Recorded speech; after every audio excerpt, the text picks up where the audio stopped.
for salvation, though they do not. I therefore believe free and solemn addresses, invitations, calls, warnings to them to be not only consistent, but directly adapted as means in the hand of the Spirit of God to bring them to Christ. I consider it as part of my duty that I could not omit them without being guilty of the blood of their souls. Close quote. So Fuller's engagement at the intellectual, rigorous level as a pastor and a family man might seem misplaced. If your wife says you have no time for recreation, the price was high in his church and in his family, but the fruit was incalculably great. No one else was on the horizon to do this among the particular Baptists.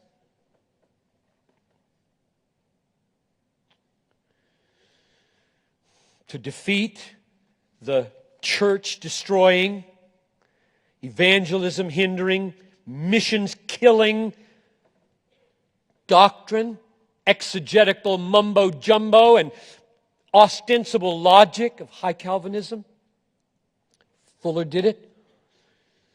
And in doing it, the platform that he set was the platform from which William Carey was launched.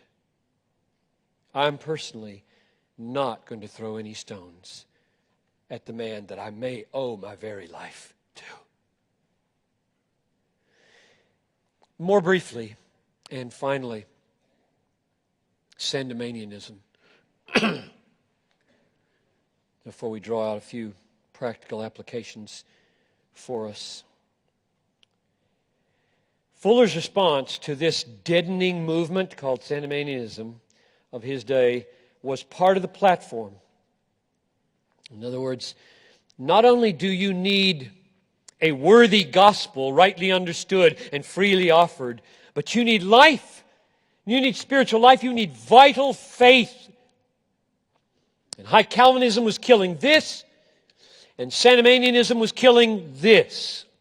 And that's where we turn now. We go in to see what the problem was. It all revolved around, and it's so unbelievably relevant today. I can't believe it. It all revolved around the nature of justifying faith. I went to the Heidelblog of R. Scott Clark yesterday. Those of you who are aware know there's been a debate there between him and Doug Wilson. It's like the 18th century.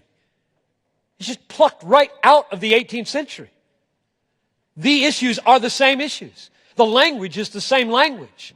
The federal vision and Westminster West, it's the same kind of issue. Now, neither of these guys is a Sandemanian, as I understand them. But they're talking to each other about this issue. And therefore, history's relevant. Biography is relevant. I hope you don't have to meet the stresses of this day doctrinally without some roots. I really hope you don't. And if you're like Fuller and you've had no formal education, don't fret. Just get educated. Start reading. Go deep. Robert Sandeman, born 1718, spread the teaching that justifying faith is the mind's passive persuasion that the gospel statements are true. The mind's, not the heart's, passive, not active, persuasion, not conviction, are true. The notion of the truth of gospel sentences is lodged, passive verb, is lodged in the mind, and you are justified. It's on his gravestone. The distinguishing mark of the system, Fuller said, was relating to the nature of justifying faith. This, Mr. Sandeman constantly represents as the bare belief of the bare truth, by which definition he intends, as it would seem, to exclude from it everything pertaining to the will and the affections, except as fruits from it. Everyone, says he, who obtains a just notion of the person and work of Christ, or whose notion corresponds to what is testified of him, is justified, and finds peace with God simply by that notion. Close quote. Continuing Fuller's quote.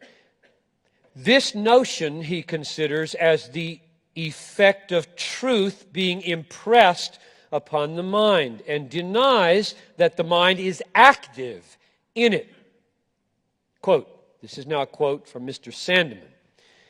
He who maintains that we are justified only by faith and at the same time affirms that faith is a work exerted by the mind undoubtedly maintains, if he has any meaning to his words, that we are justified by a work exerted by the human mind.